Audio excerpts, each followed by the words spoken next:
నేను మొన్ననే రాష్ట్రానికి పెట్టుబడులు తెచ్చేందుకు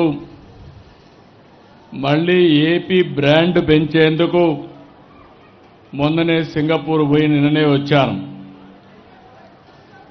అయితే నేను ఎప్పుడు ఎక్కడికి పోయినా మొదటి తారీఖున పేదల సేవలో నేను ఉండాలి, నేనుంటే రాష్ట్రం మొత్తం కూడా అలర్ట్గా ఉంటారు అనే ఉద్దేశంతో నా కార్యక్రమాన్ని ప్రీపోన్ చేసుకుని మళ్ళీ మీ కార్యక్రమానికి వచ్చాను. పేదల సేవలో ఈ కార్యక్రమానికి వచ్చాను. దీనికి చాలా ఆనందపడుతున్నాను.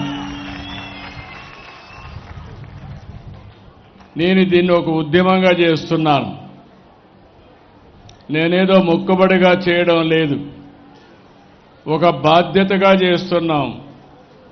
నేనొక్కడే బాధ్యతగా చేయడం కాకుండా రాష్ట్రంలో ప్రతి ఒక్క అధికార యంత్రాంగం, ప్రజాప్రతినిధులు, ఎన్డీఏ నాయకులు, కార్యకర్తలు అందరూ కూడా ఈ కార్యక్రమాన్ని ఒక బాధ్యతగా, ఒక పవిత్రంగా భావించేయాలనే ఉద్దేశంతోనే ఈ కార్యక్రమంలో మీ ముందుకు వచ్చాను.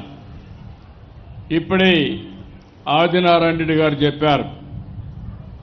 ఈరోజు ఈ కార్యక్రమంలో మీరు చూస్తే 64 లక్షల మందికి దగ్గర 33,000 కోట్ల రూపాయలు పేదలకు ఇచ్చే ఏకైక కార్యక్రమం భారతదేశంలో డైరెక్ట్ డీబీటీ. ఇది ఒకటే కార్యక్రమం.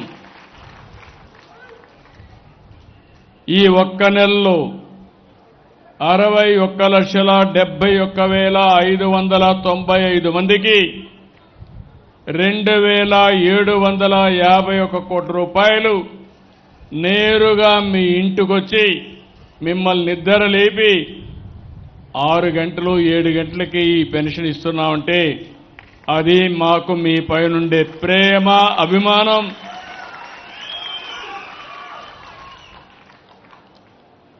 ఇంకో పక్కన చూస్తే ఇంత మునుపంతా కూడా ఒక నెలలో పింఛన్ తీసుకోకపోతే 2వ నెలలో పింఛన్ ఎగ్గొట్టేసేవాళ్ళు. 2వ నెల తీసుకోకపోతే మళ్ళీ తిరిగి ఇచ్చేవాళ్ళు కాదు.